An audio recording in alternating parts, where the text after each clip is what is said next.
Questions orales. L'honorable chef de l'opposition. The Honourable Leader of the Opposition.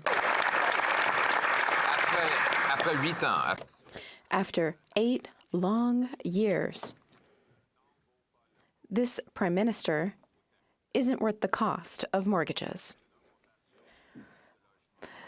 Housing costs have gone up by 100% since he took power. He printed $600 billion, which brought up property prices and forced people to take on huge mortgages. Then, deficits led to increased interest rates. When will they reverse these inflationary policies and allow Canadians to keep their homes?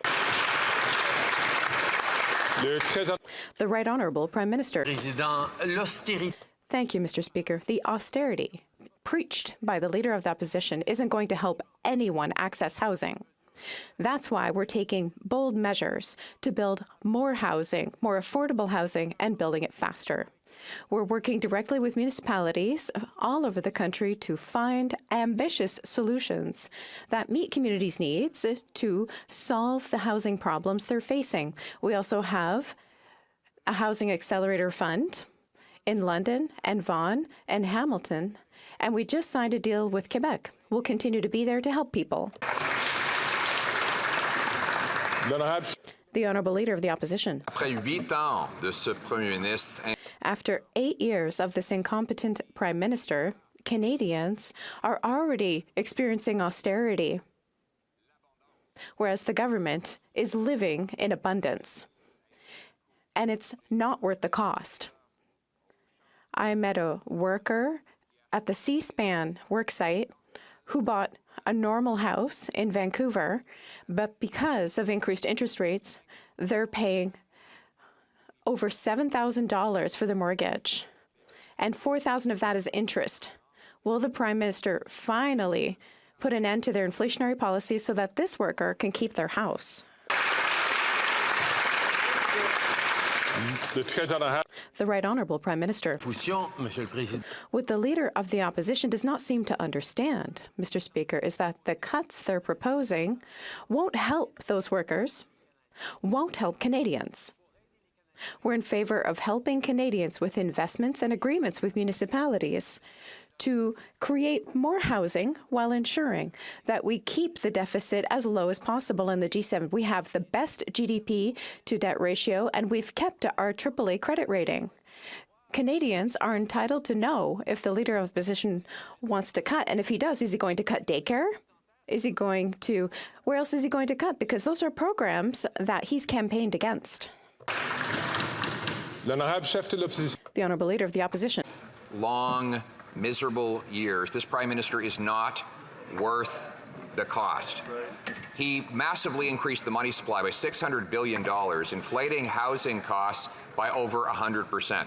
That forced one C-SPAN shipyard worker I met last week to buy a normal house for over $1 million.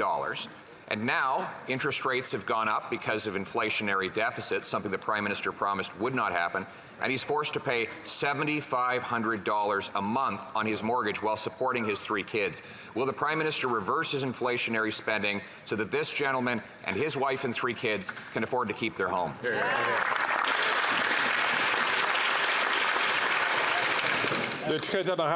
The Right Honourable Prime Minister. One thing is clear, the cuts, the austerity that are proposed by the Leader of the official opposition would not help that family, would not help Canadians from coast to coast be able to afford a new home. That is or the homes they're living in even. That is why we're continuing to work right across the country to bring forward ambitious and community-specific solutions to the housing problems they're facing. We've signed Housing Accelerator Fund agreements with London, with Vaughan, with Halifax, with Hamilton, with the province of Quebec, with more to come, Mr. Speaker. The cuts he's proposing won't help Canadians. Our investments, done responsibly, will continue to help Canadians. That's right. Hear, hear.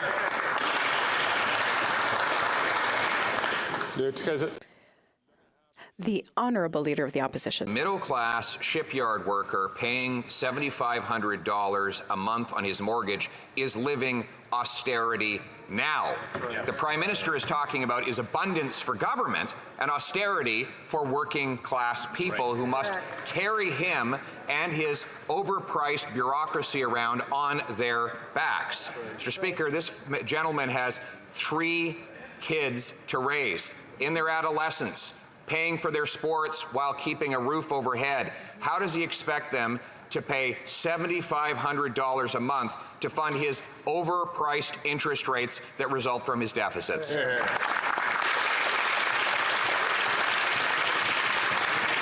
Le très honorable Premier ministre. Mr. Speaker, the Leader of the Opposition is proposing to cut spending. Well, the reality is we have the lowest deficit in the G7. We have the best debt to GDP ratio in the G7, and we've preserved our AAA credit rating, Mr. Speaker. We are fiscally responsible as we support people with things like the grocery rebate, with investments that are bringing down inflation, working with the different grocery companies. But the reality is Canadians have a right to know which programs he'd be cutting. Would he be cutting child care for families? Would he be cutting dental care for kids? Would he be cutting pensions for seniors? Because, Mr. Speaker, he has campaigned against all 3 of those measures for Canadians. That's right. Before the Honourable Leader of the Opposition asks his questions, I'm going to ask members please to restrict your comments to the time that you are recognized by the Chair to have the floor. The Honourable Leader of the Opposition. Mr. Speaker, after 8 years, this Prime Minister is just not worth the cost. And what would I cut? I'd start with the $54 million ArriveCan app that is now under police investigation.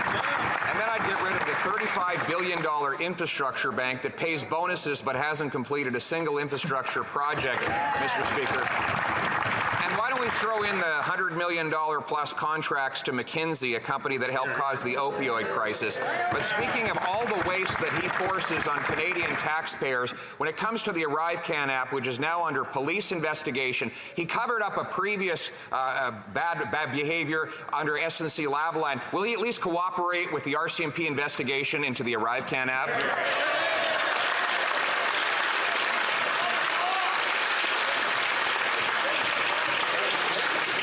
Le très honorable Premier ministre. The Right Honourable Prime Minister. Once again, we see the Conservatives are all about cuts, not about investing and building a stronger future. The reality is I recommend, Mr. Speaker, that the Leader of the Opposition take a ride on the great REM in Montreal that the Canadian Infrastructure Bank helped build, which has helped thousands of Canadians see being part of the future in a responsible way. We're going to continue to build a stronger future for Canadians by making the right investments, by keeping fiscally responsible, by staying away from the kinds of cuts that the Conservatives continue to put forward.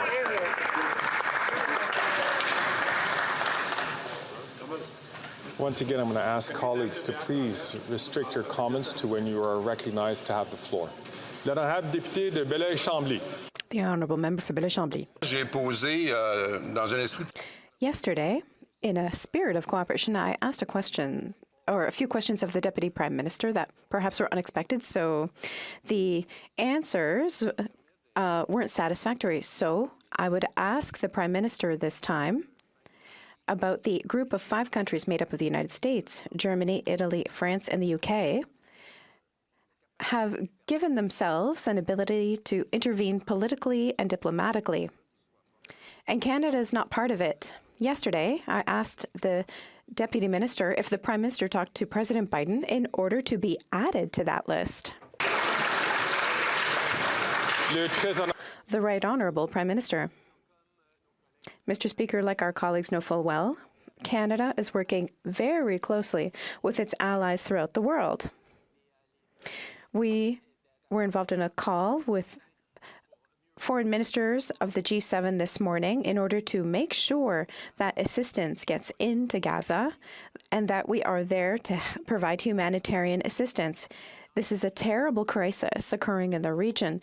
We've evacuated Canadians and we've worked with our allies. We continue to push for evacuating civilians in affected areas, and we will continue to work with all our allies and to maintain a conversation with all of them. The Honourable Member for Belleuil-Chambly. C'est beaucoup humanitaire. Mr. Speaker, humanitarian assistance is important, and of course the international community has to mobilize for it. But it's not just about humanitarian assistance. The Prime Minister's answer is long, and that means no. That means that he's not going to be part of the group that has a great deal more influence than even the G7 in the current context. Yesterday, I proposed that the Prime Minister get together with party leaders so that we would have a confidential meeting in order to be better coordinated and to establish a consensus regarding this crisis that is more important than our debates or political issues here. Will that happen, Mr. Speaker?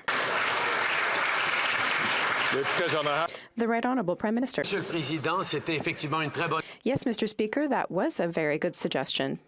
I asked my team to follow up, which they're going to be doing in the coming days, to make sure that various party leaders have access to necessary information. This is a moment for Canadians to be united.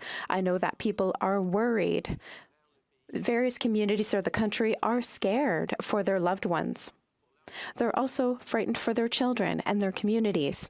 We are here to reassure people. I think all 338 MPs have a responsibility to reassure people, to emphasis on the shared values that we have, and to be there for each other. The Honourable Member for Burnaby South. Hundreds of Canadians are stranded in Gaza. We have heard the distressing accounts of Canadian citizens who have been told to evacuate but have nowhere to go. Water, food, and medicine is running out. Canadians waiting at the closed Rafah border crossing are pleading for help, saying they are looking for any glimpse of hope. Lives are at risk. We cannot abandon them or the hostages.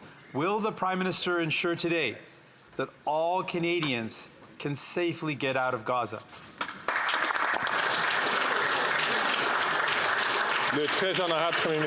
Mr. Speaker, for the past 10 days, we have been directly focused on the safety of Canadians and indeed all innocents in the region.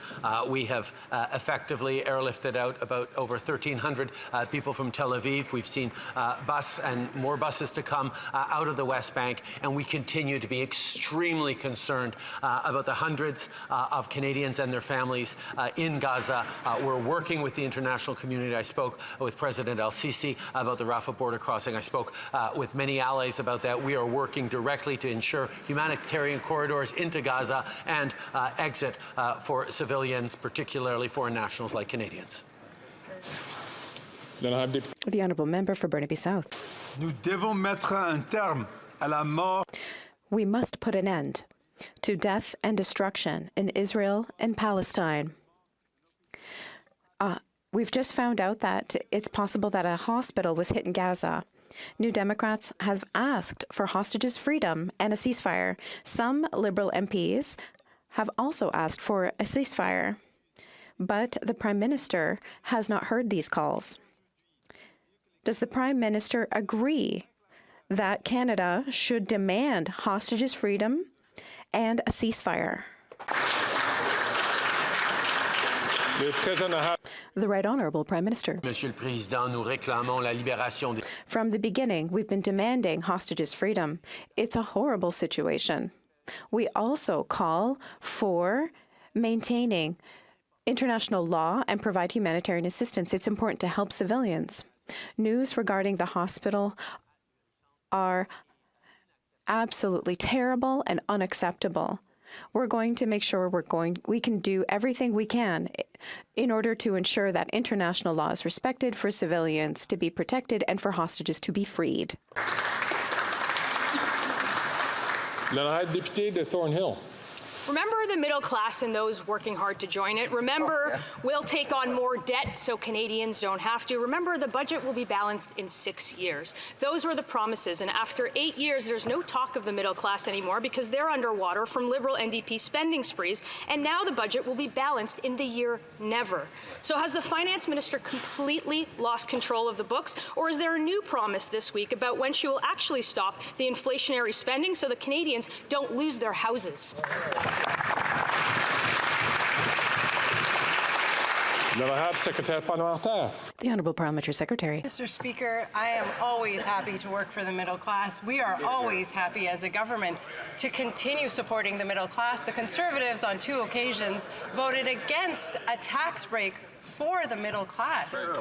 And now they pretend to care about the middle class. Mr. Speaker, I'm confused.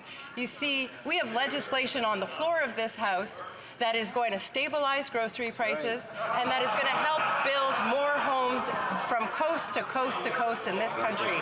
I know many Conservatives are voting in favor of that bill. They've said so publicly. What about the leader of the Conservative Party? Will he vote for this bill?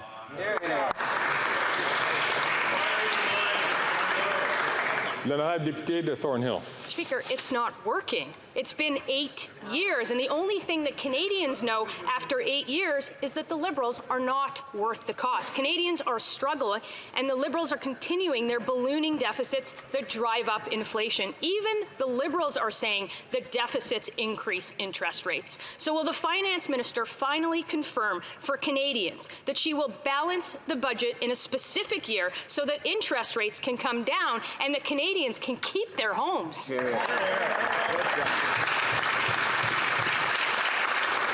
Then I have Secrétaire parlementaire. The Honourable Parliamentary Secretary. Much, Mr. Speaker, and I would remind my colleague opposite that Canada continues to have the lowest deficit among all G7 countries. I'd also advise her, in case she missed the news this morning, that Statistics Canada has announced that inflation has actually come down in Canada.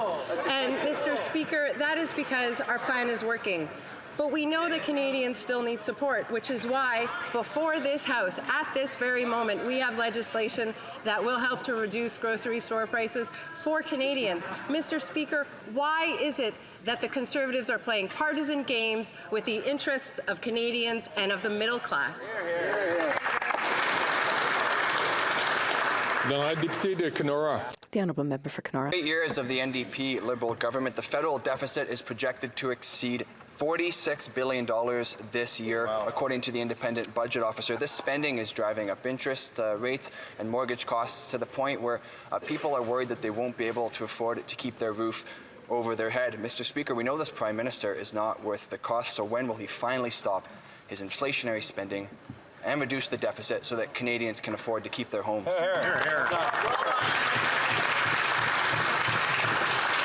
Then I have député. The Honourable Member for Outremont. Merci, Monsieur le Président. And Thank you, Mr. Speaker. coming from the Conservatives. But I wonder if they are keeping up with the announcements made by our government. You see, just about an hour ago, we announced new measures that will help to reduce costly banking fees that Canadians have told us are a very real irritant for them. This is real support to Canadians, Mr. Speaker. We're going to enhance low-cost and no-cost checking accounts for Canadians. We are going to make sure that Canadians get repayment relief from their banks, Mr. Speaker. We are acting every single day in the interest of Canadians in order to help them meet the moment, Mr. Speaker. Where are the Conservatives? They're nowhere. Then I have député de Kenora. Mr. Speaker, unfortunately, after 8 years of this government, it is too little too late for many struggling people. But we know that this government's housing crisis brings with it a generational divide. According to a survey reported on by BNN Bloomberg, nearly 70% of young people have chosen to delay their home purchase, Mr. Speaker. Now, why is that? Well, they cite rising interest rates and rising home prices. That's why people are overpaying for an individual room or simply just trapped in their parents' basements. So I ask again, Mr. Speaker, why doesn't the government stop their inflationary spending so that Canadians can afford a home?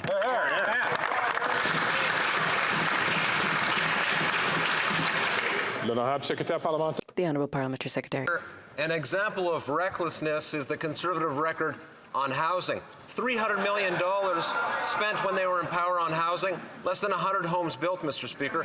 What's also reckless, Mr. Speaker, is the fact that they would abandon municipalities who want to build more homes. We've put on the table $4 billion for municipalities to assist them to build more units. The City of London, Hamilton, Vaughan have signed on, Mr. Speaker. Other communities are coming to the table. Halifax is there. We have more to do. We're serious on this agenda. They have no plan on this issue. Here, here. Then I have The Honourable Member for Charlebourg, Haute-Saint-Charles. Monsieur le Président, après 8 ans... Mr. Speaker, after 8 years, The economic situation in Canada is worsening, according to the Parliamentary Budget Officer. It's hard to believe that it could get worse, but it is. More spending and a bigger deficit than planned. Nothing new with this government, which knows just one thing: wasting taxpayers' money. Will the government finally admit that the budget won't balance itself, take responsibility, and stop its inflationary deficits? The Honourable Minister. Mr. Speaker, I wonder if the Conservatives have failed to see what we've introduced. We have an action plan to stabilize the situation for Canadians. The first thing we're going to do is make sure that grocery stores are accountable to Canadians, which the Conservatives would never have imagined. Secondly, we've helped consumer groups, one thing that the Conservatives never would have imagined. The Conservatives who are doing nothing, will they finally help Canadians by voting for C-69 once and for all?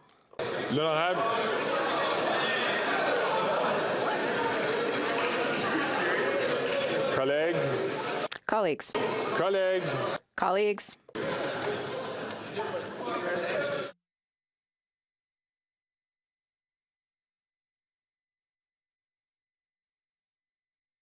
L'honorable député de Charlebourg. The Honourable Member for Charlebourg-Haute-Saint-Charles. Président, qu'est-ce que le ministre a à répondre? What does the minister have to say to Montrealers who have to earn $116,000 a year if they want to buy a home? Elsewhere in Canada, in Toronto, $235,000, or Vancouver, $250,000. It's easy to see why people have lost hope of becoming a homeowner one day. The government abandoned the middle class and our youth.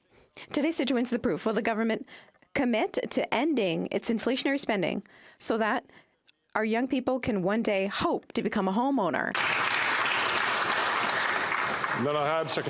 The Honourable Parliamentary Secretary. Monsieur le Président, je peux vous dire, pour avoir parlé à... Having spoken with Montrealers, I represent a riding in Montreal.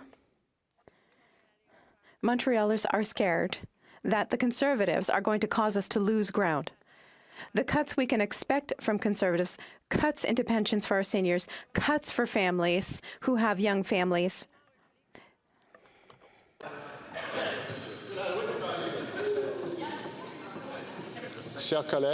Dear colleagues, please, it's important for one person to speak at a time, and that person is the one recognized by the Speaker.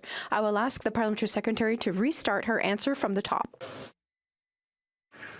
Merci, Monsieur le Président. Thank you, Mr. Speaker. I'd like to answer my colleague because I know full well that Montrealers are scared that we're going to lose ground with the Conservatives because they're going to cut into pensions for our seniors. They'll cut into subsidies for families, and they certainly will cause us to lose ground when it comes to the environment and fighting climate change. I'm surprised that a Conservative colleague is talking to me about Montreal because Montrealers right now, I can tell you, they're not interested in the Conservatives' plan.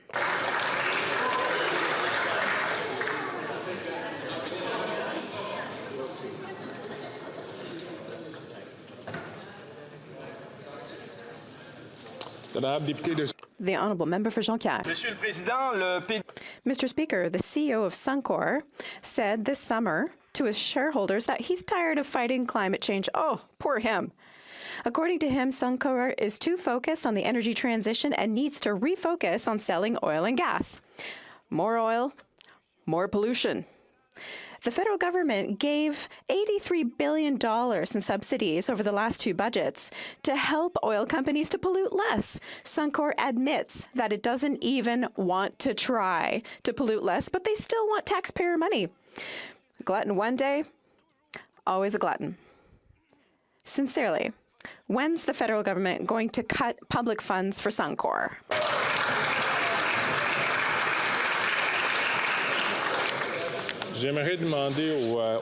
I would like to ask members once more to not speak when someone has the floor here in the House. I have comments for the member for Calgary Signal Hills specifically.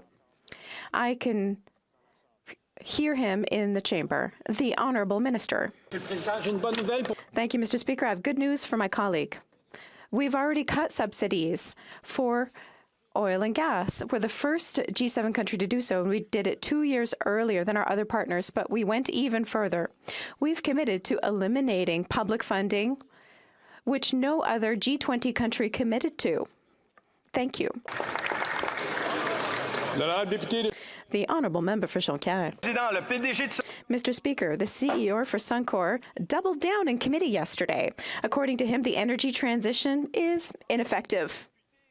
You'd think that members would have put pressure on, but no, the Conservatives defended him and prevented me from asking questions. They not only did that, but there's a Conservative that apologized to Suncor on behalf of all Canadians, and the Liberals, they never questioned their subsidies, even if Suncor is planning to produce more oil and pollute more. Mr. Speaker, are the Conservatives and the Liberals on the oil and gas lobby registry? The Honourable Minister. I have more good news for my colleague. We set up measures to make sure that the oil and gas sector does its fair share when it comes to fighting climate change in Canada. Regulations to reduce methane emissions by 40% by 2025, and that's going to be 75% by 2030. That's one of the most ambitious targets in the world. Soon, we've got a regulatory project to limit greenhouse gas emissions for the oil and gas sector, and we are the only oil-producing country in the world to do that. We are committed to fighting climate change and to fighting with the Canadian public to do so. The Honourable Member for L'Avignon, Matane-Matapédia. S&P Global thinks that Canada is going to be one of the drivers of oil production around the world in 2024 with 5.3 billion barrels of oil that they want to produce. Canada is going to be one of the main sources of increasing the worldwide offer for oil. With the support of Liberals and Conservatives, it's not just fighting climate change, efforts to fight climate change that oil companies are threatening, it's planetary goals that they're threatening. Will these two countries, these two parties finally understand that Canada is the driver of a train that's going straight into the wall? The Honourable Minister. Mr. Speaker, I have more good news for my colleagues from the Bloc Québécois. From 2019 to 2021, our greenhouse gas emissions went down by 50 million tons. That's the equivalent of pulling off 11 million cars from our roads. And my honourable colleagues on the Conservatives don't seem to understand that we are committed to fighting climate change, to developing an economy that's going to be there for decades to come and create thousands of jobs throughout the country. L'honorable député de Haldimand-Norfolk. Every day I hear from Canadians that after 8 years of this Liberal NDP government, they are unable to pay their bills. Recently, Rob wrote to me telling me that he can barely afford his mortgage payments. And so he and his wife have started to sell off their personal possessions to pay their monthly bills. Wow. He realizes that this Prime Minister just isn't worth the cost. When will this Prime Minister stop his irresponsible spending, which is driving up inflation, driving up interest rates so that Canadians can afford their homes again? Yeah.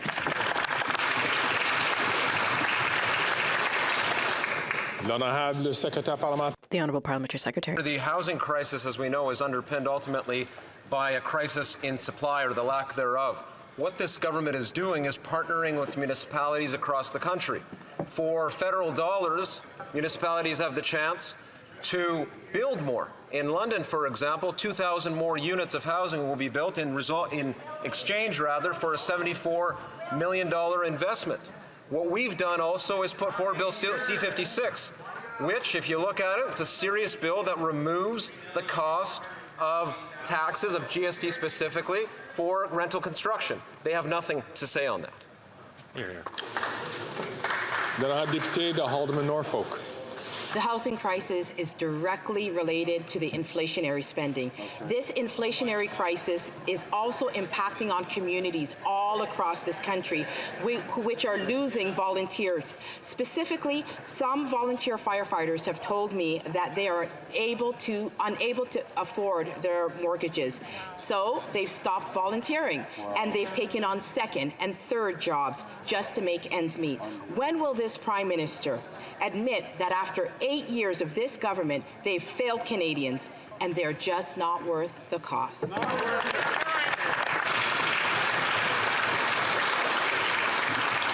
L'honorable ministre. The Honourable Minister. Mr. Speaker, it terrifies me to think of the reckless cuts that these Conservatives would make on the backs of Canadians. We've supported families with our national $10 a day early learning and childcare program, saving families hundreds, as well as the Canada Child Benefit. The best part, empowering parents, empowering mums and dads to get back into the workforce, giving them economic independence and contributing to our economy. Thank you, Mr. Speaker. The Honourable Member for Louis Saint Laurent. Mr. Speaker, after 8 years of Liberal governance, after 8 years of irresponsible governance, and higher inflation that's leading to higher rates for mortgages, the Deputy Prime Minister proudly said that they would balance the budget in 2028. 6 months ago, no more plan for that. That promise never materialized. Last week, the Parliamentary Budget Officer said that the next deficit would be even higher than the 16% forecast. Are the Liberals aware that their management is entirely irresponsible and it's hurting all Canadians? The Honourable Parliamentary Secretary. Merci, Monsieur le Président. Thank you, Mr. Speaker. I have a great deal of respect for my Conservative colleague. I would like to rectify something. Today, it was confirmed by Statistics Canada that inflation has gone down in Canada. Mr. Speaker, when it comes to his questions, I would also like to note that our government is going to provide an update, provide the fall economic update soon. It's coming soon, as you know, Mr. Speaker, and we will have the numbers available, and he'll be able to analyze them, and I'll be happy to answer his questions. The Honourable Member for Louis Saint Laurent. That's not the problem, Mr. Speaker. Last year, they said they would get rid of the deficit, but that's not true at all. There is a reality that's affecting more and more young Canadians, and that is anxiety. Today, in a Quebec newspaper, the Journal de Montréal, it said that 61% of young people fear that they will never be able to own a home. According to Claude Pinard, the head of Montreal's United Way, many young people say to themselves, we'll never be able to buy. Mr. Speaker, to be young and forced to give up on your dreams is beneath us here in Canada. Is the Liberal government aware of the mess it has created after 8 years of uncontrolled spending? The Honourable Minister. Mr. Speaker, I have a great deal of respect for my colleague for Louis Saint Laurent, but you know what's causing anxiety among young people? It's the idea of the Conservatives forming government, the cuts, and more cuts. That's what people are afraid of, Mr. Speaker. That's what they don't get. On this side of the House, Mr. Speaker, we understand that you need to invest in Canadians, in the economy, and to fight climate change. That's what Canadians expect from responsible government, and the last thing they want, Mr. Speaker, is the Conservatives in office. Colleagues. Chers collègues. Colleagues. The Honourable Member from North Island Powell River. My region has seen the largest increase of unhoused people on record. 106% jump in the Comox Valley and almost 70% in Campbell River. This is a catastrophe. The Prime Minister says housing is not a federal responsibility as people and communities move beyond a crisis point. This while Conservative council members at Campbell River have begun targeting nonprofits who provide essential services to the unhoused. When are the Liberals going to be an actual federal partner and build people homes? L'honorable secrétaire parlementaire. In fact, Mr. Speaker, if you look at the record, not just in British Columbia, but across the country, this federal government has been a partner to, namely, not-for-profit organizations that are doing the outstanding work on the ground. The result is obvious. 69,000 people who were on the street, no longer on the street. They are housed now, Mr. Speaker, quite often with the wraparound supports that they need to transition to something better. Add to that 122,000 people who are very close to homelessness, who are no longer in that position. They are housed as well through the National Housing Strategy. Thank you very much. L'honorable député de Cowichan-Malahat-Langford. Mr. Speaker, the Liberals' out-of-touch plan of nicely asking rich grocery CEOs to lower prices hasn't worked. Wishing and hoping that rich CEOs will do the right thing won't help families put food on the table. And grocery prices are still going up after 22 months. Canadians expect action, but the Liberals are out to lunch, and the Conservatives, you are all words and have no real plans. Exactly. When is the minister going to get real about helping Canadian families and support the NDP's plan to lower food prices? Hear, hear.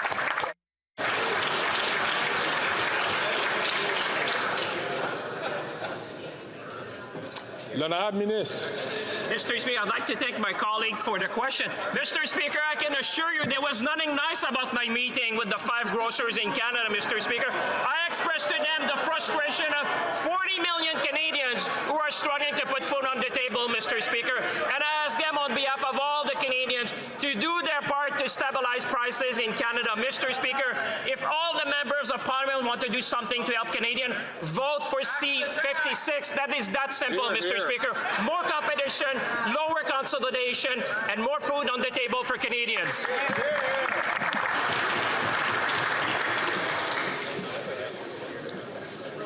L'honorable député de Cloverdale-Langley City. Thank you, Mr. Speaker. Mr. Speaker, Canadians want a strong health care system that allows them and their loved ones to get the care they need when they need it. Last week, our government signed the first bilateral funding agreement with British Columbia, investing more than $1.2 billion over the next 3 years to improve access to family health services, support our health workers, and increase mental health and substance use support in BC. Can the Minister of Health please update this House on how the recent agreement will help the health care system and impact the lives of British Columbians? L'honorable ministre de la Santé. Thank you very much, Mr. Speaker. I want to thank the member for Cloverdale-Langley City, who continues to be a champion for better health and for health transformation. And he's absolutely right. Last week was a huge week for British Columbia and a huge week for Canada.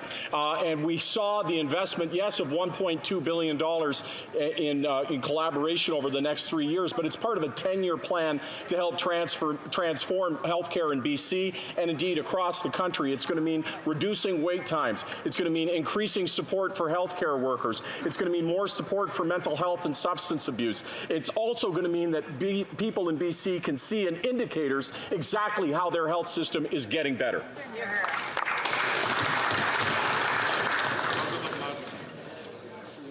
L'honorable député de South Shore St. Margaret's. After 8 years, the Minister of Industry has just admitted that 40 million Canadians are struggling to put food on the table. 8 years of out-of-control spending by the NDP Liberal government have caused that inflation. This harmful inflation has pushed up interest rates, doubling and tripling mortgage payments and rent. 90% of Maritimers are having to make tough choices between eating, heating, and paying the rent. Yep. When will the Prime Minister stop harming Canadians with his inflationary deficits and balance the budget to lower costs on Canadians?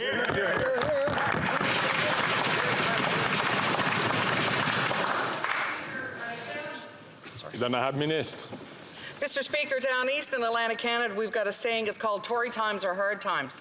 And I'll tell you what people tell me in Atlantic Canada is their fear of the Conservative cuts. So I'd like to remind a little history lesson what happened when the previous government was formed by the party opposite. They actually closed the Marine Search and Rescue Centre in St. John's, Newfoundland. That centre looked after over 500 call-outs every year. What did we do, Mr. Speaker? We reopened that centre. We know how important search and rescue is for the Maritime provinces and Atlantic Canada. Good job. L'honorable député de Margaret Excuse-moi. St. Margaret, South Shore. This Liberal minister is talking about search and rescue when Canadians can't put food on their table. Melody Horton of Bridgewater had to sell her dream home because of the increase in her mortgage costs. She doesn't agree that with these Liberals that they've never had it so good. The new projected deficit of $46 billion for this year means higher cost, higher monthly payments for Melody and for all Canadians, including that Liberal minister's constituents. This Prime Minister is not worth the cost. When will the Prime Minister stop harming Canadians with his inflationary deficits and balance a budget to lower costs on Canadians? Hear, hear.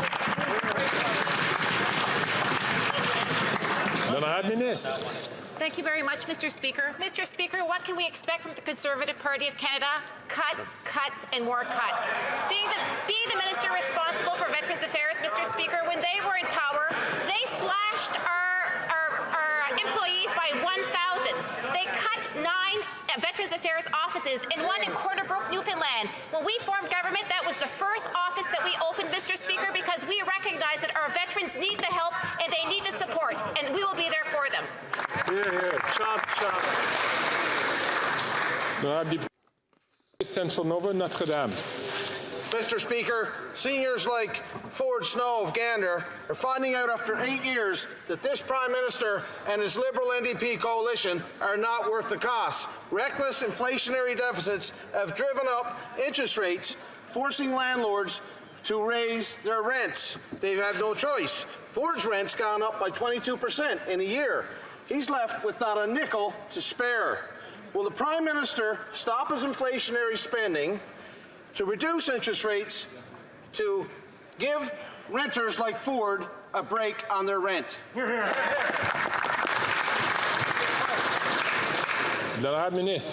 Mr. Speaker, the poverty rate among seniors has gone down significantly since we formed government in 2015, and that's because we've increased the OES, it's because we increased the GIS. It's also because we reversed the Conservative policy of increasing the retirement age to 67. This is a policy that was not announced here in this chamber, nor was it announced in this country. It was announced by the Prime Minister the day in Davos at the World Economic Forum, where, Mr. Speaker, he also added in that speech, the former Prime Minister, that the Canada Pension Plan does not need to be changed. On this side of the House, we agree. The question is, do they?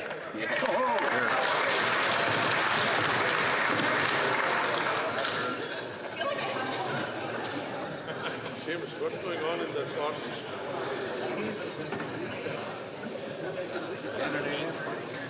Colleagues,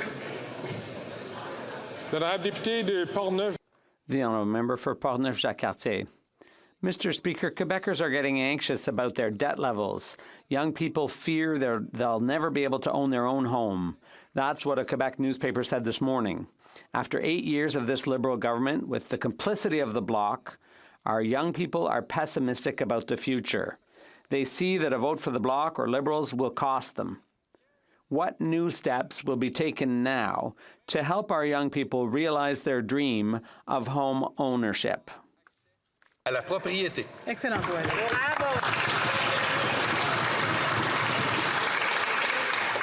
The Honourable Minister. Thank you, Mr. Speaker. The Home Savings Plan is an excellent example of how we're helping young people buy their first home. It's a way to save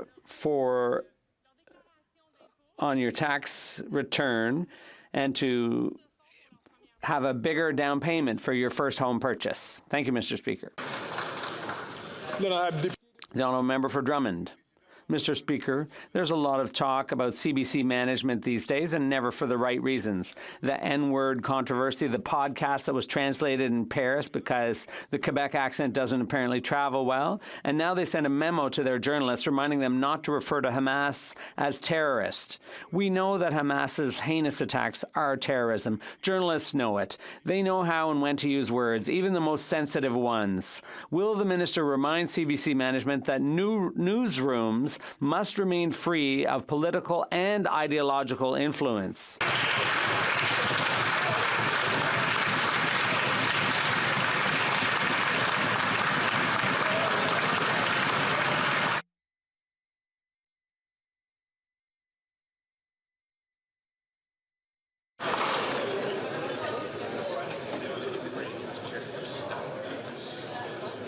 The Honourable Parliamentary Secretary. Clear. Hamas has been recognized as a terrorist organization and a terrorist group. We have said that repeatedly, and the Prime Minister has said that. But we also believe in an independent CBC. That is what the CBC is. It has been that way under Liberal and Conservative governments. Conservatives may want to meddle in independent journalism. They can't seem to keep their hands out of public institutions, but we will keep working hard to ensure that Canadians get access to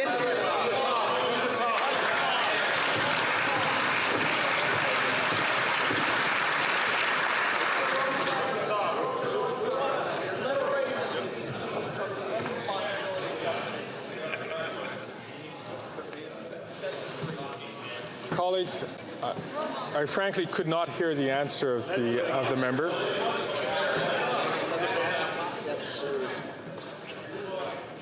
Colleagues, I genuinely could not hear the answer from the Parliamentary Secretary. Please, I'm going to ask him to start from the top. Please.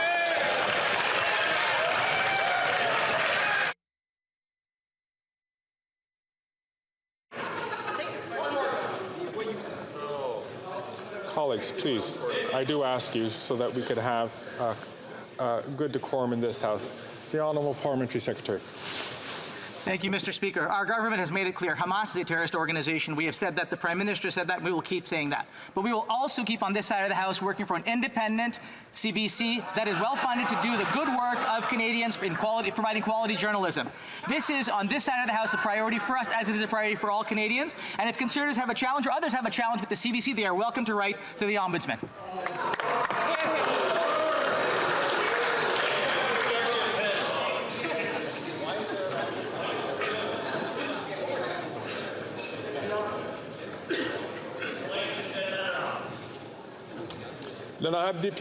The Honourable Member for Drummond. Thank you, Mr. Speaker. The Conservatives might want to clap a little less loudly. We know that journalists have to be independent, and we want to protect that. And they know all about loaded terminology. They know how to describe what Hamas did on October 7th. That's their job.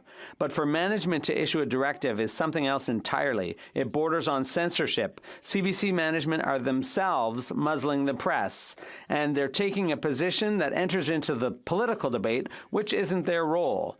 Of course, CBC management is independent, but I'd like to ask the minister, does she think that as a matter of principle, it's desirable for CBC management to interfere in the work of its journalists?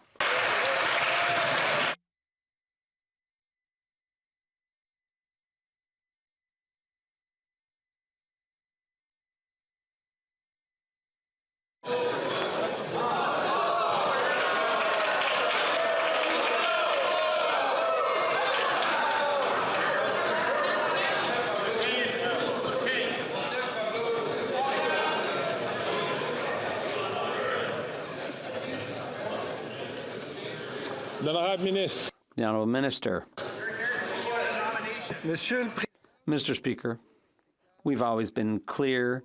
Hamas is a terrorist group that has committed many barbarian acts. That's got to be clear. And when it comes to the translation, obviously CBC is arm's length, but this can certainly be done.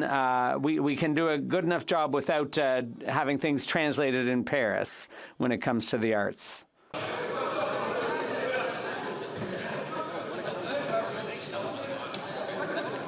Pablo.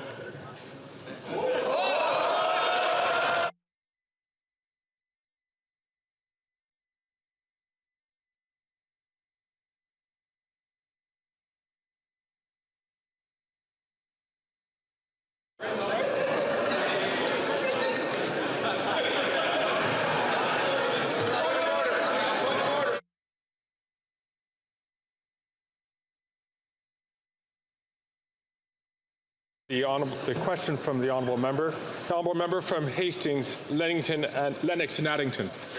After 8 long years, one would hope that a government figure out that sound, responsible economic and monetary policy is key to keeping inflation low. Instead, inflation has nearly doubled what it should be, resulting in massive increases in food, heating, rent, and mortgages. Canadians living paycheck to paycheck recognize that this Prime Minister is not worth the cost. And to make matters even worse, we have the NDP supporting this government's fiscal incompetence. So, Mr. Speaker, will this NDP Liberal Prime Minister start listening to Canadians, stop inflationary spending, and cancel the carbon tax?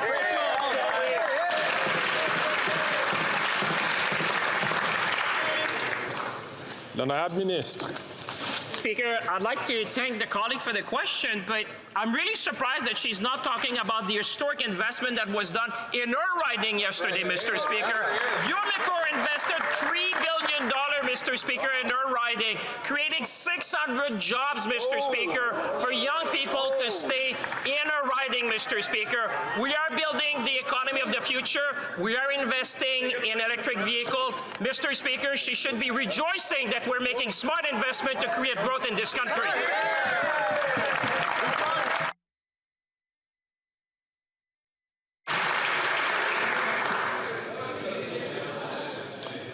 The honourable member from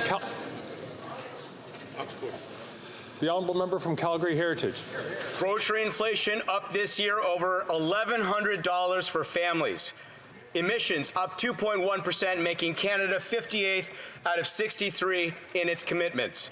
The job-killing No More Pipelines Bill C-69, coupled with the carbon tax, now quadrupled at precisely the time our energy would secure the world, lower emissions, and guarantee Canadians could eat, heat, and house themselves. Will this Prime Minister admit that after 8 years, his NDP Liberal government is not worth the cost?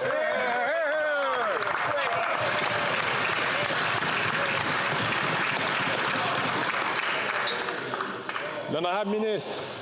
Mr. Speaker, it really is shocking that Conservatives are claiming to be on the sides of Canadians and helping them with affordability when, Mr. Speaker, their very allies in the Alberta government, in the UCP, are trying to take the pension plans of Albertans out of the Canada Pension Plan to have a reckless, unstable Alberta plan. Mr. Speaker, while those Conservatives stand on the sidelines and do nothing, we're going to defend Canadian pension plans in Alberta and across the country. Look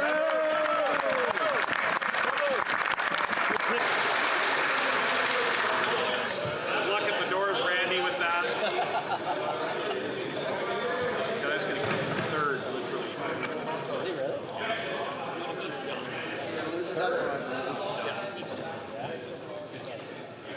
The honourable member from Calgary Confederation.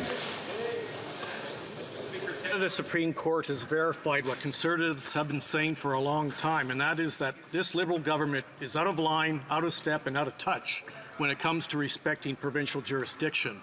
Their reckless spending is only outdone by their unconstitutional attack on Canada's energy sector, the very sector that we'll need to pay off Canada's debt. After 8 long, miserable years of this NDP government, Canadians know this Prime Minister is not worth the cost. Will this government for once work with Canada's provinces and industry and today commit to repeal Bill C-69?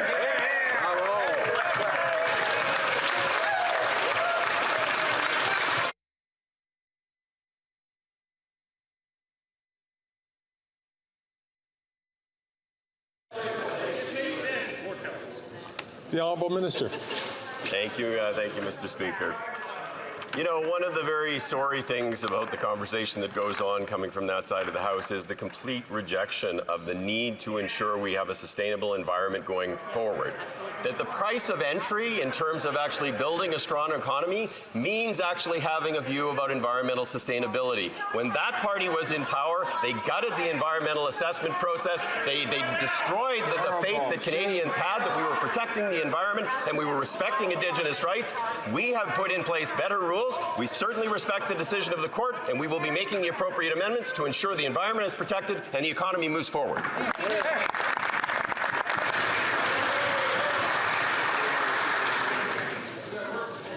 get it drop to the staff for Randy next. Kelly.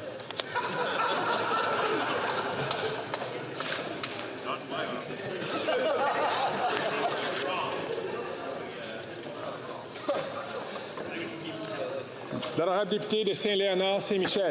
The honourable member for Saint-Léonard-Saint-Michel. Happy to join the Minister of Small Business to kick off Small Business Week in Montreal where we met amazing small businesses such as Camillette Jewelry, Unel, and Coquine. Les Délices Lafrenet, a small business must-try bakery located in my riding, is one of the many businesses that form the backbone of our economy. Can the Minister of Small Business tell us how this government is supporting the hardworking, innovative, and diverse entrepreneurs across our country and who represent 98% of our businesses in Canada? Great question. L'honorable ministre. Mr. Speaker, happy Small Business Week to the small business owners and entrepreneurs all across this country. It was a terrific meeting with some of these incredible folks in Montreal, and I want to thank my colleague for joining me. Since 2018, our women entrepreneurship strategy has helped over 22,000 women start up and scale up.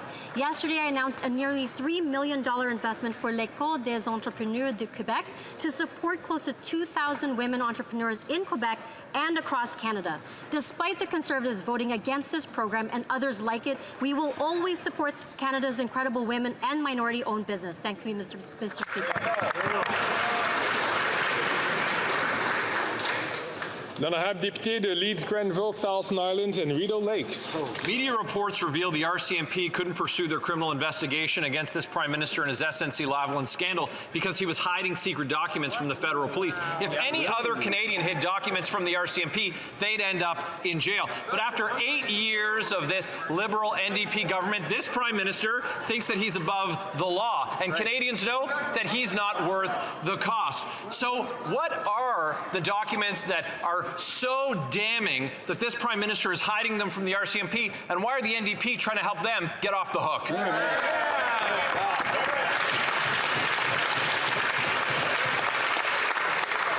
L'honorable ministre. Mr. Speaker, as the RCMP have confirmed, there is no active investigation. The case is closed, and authorities did not pursue any charges. My honourable friend knows very well, Mr. Speaker, the RCMP operations are conducted independently from government, and if he has operational questions for them, I would suggest he contact the RCMP. Yeah.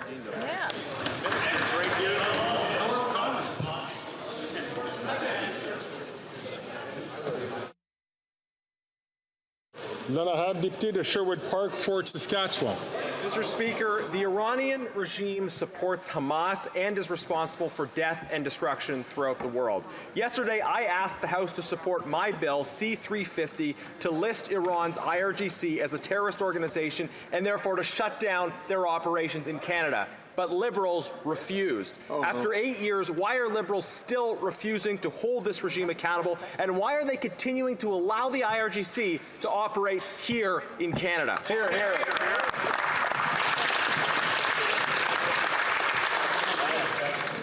L'honorable ministre. Merci, Monsieur le Président. Mr. Speaker, it's well known that Iran is a state sponsor of terrorism. We share the understandable concern of many Canadians with regard to Iran's role in the state sponsorship of terrorism. As my colleague knows, decisions around listing terrorist entities are based on the advice of our security professionals. I have obviously asked them to update this advice for the government, and will take all the necessary decisions as soon as it's appropriate. L'honorable député d'Abbotsford. Once again, we hear reports of Canadians crying out for help with their mental health, but being offered assisted death instead. This government refused to listen to mental health experts, to veterans, to disabled people, to Indigenous Canadians. They didn't listen to the family whose mother begged for help, but instead was euthanized before her kids could even say goodbye. Canadians overwhelmingly oppose this overreach on assisted suicide. Tomorrow we can end this madness by passing Bill C-314. Will the government give Liberal MPs a free vote? To the whip, yes or no? Good job.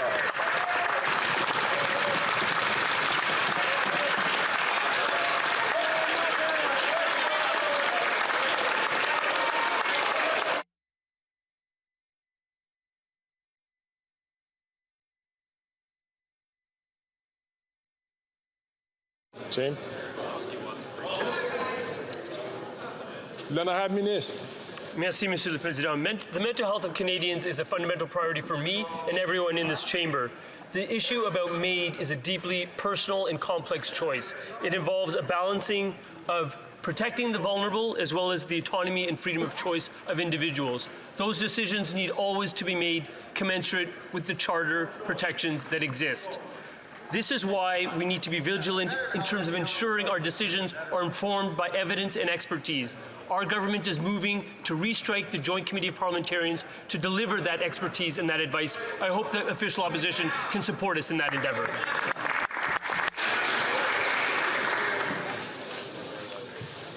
L'honorable député de Don Valley Est. Thank you, Mr. Speaker. It is undeniable that technology is progressing at an unprecedented rate, significantly transforming our society faster than ever. As artificial intelligence continues to advance and reshape the world around us, can the minister share with this House the steps that this government is taking to ensure that Canadians are prepared for the massive societal and ethical implications of artificial intelligence? Mr. Speaker, I'd like to thank my colleague for a very insightful question. As he knows and Canadians know, Canada is a global leader in AIs, and Canadians have created many of the world's best AI innovation. But at the same time, Mr. Speaker, Canadians take the potential risk of AI very seriously. That's why we're committed to ensuring that Canadians can trust the AI system. And through our voluntary code of conduct, Mr. Speaker, leading Canadian companies will adopt responsible frameworks for advanced generative AI system to strengthen safety and trust. Mr. Speaker, we will work to ensure that Canada's AI policies are adapted to a rapidly changing world. Thank you, Mr. Speaker. L'honorable député de Winnipeg Centre. Mr. Speaker, today is Child Care Worker Appreciation Day in Ontario. But where is the respect when government keep their wages low? And a new report from the Ontario Coalition for Better Childcare shows the staffing crisis is threatening the success of the National Child Care Program. But Mr. Speaker, this isn't a worker shortage. It's a respect shortage. It's a dignity shortage and a wage shortage. Will the Liberals implement a wage floor of at least $25 an hour for child care workers now? L'honorable ministre. Mr. Speaker, the people who take care of our children day in and day out deserve to be well respected and well compensated. Building out a national early learning and child care system takes time, it takes effort, and it takes hard work with our partners. We need to attract, to retain our ECEs across the country, and to do that, we need them to have better working conditions and competitive pay. We've been clear with the provinces and the territories, our partners, that we are working towards that, and we expect that along with them. Thank you. L'honorable député de Churchill-Kiewata-Newcastle. Mr. Speaker, it's time for a wealth tax. Canadians for Tax Fairness reveal that most of us are taking key steps to tackle climate change. At least 90% of us have cut down our carbon footprint by over 3 tons per person in the last 30 years. But the ultra-wealthy are working against us, increasing their pollution by 34 tons per person over that time. This is a result of decades of Liberal and Conservative governments giving the ultra-wealthy a free pass. While Canadians are doing the heavy lifting, why are the Liberals refusing to make the ultra-wealthy pay their fair share? Thank you, Mr. Speaker. I thank my honourable colleague for her question, and I would like to remind her that in a recent podcast on a very popular Canadian show, one of her ex-advisor to the federal NDP and many provincial NDP was asked point blank, "What do you think people will remember of this Liberal government?" And he said, "The first government to take climate change seriously in the history of Canada." I agree, Mr. Speaker, with this NDP advisor. We are the first government in the history of Canada to take climate change seriously, which is why we've put forward a number of measures, more than 100 measures to fight climate change, and it's working. We've reduced emissions in Canada by the equivalent of removing 11 million cars from our roads. Thank you, Mr. Speaker.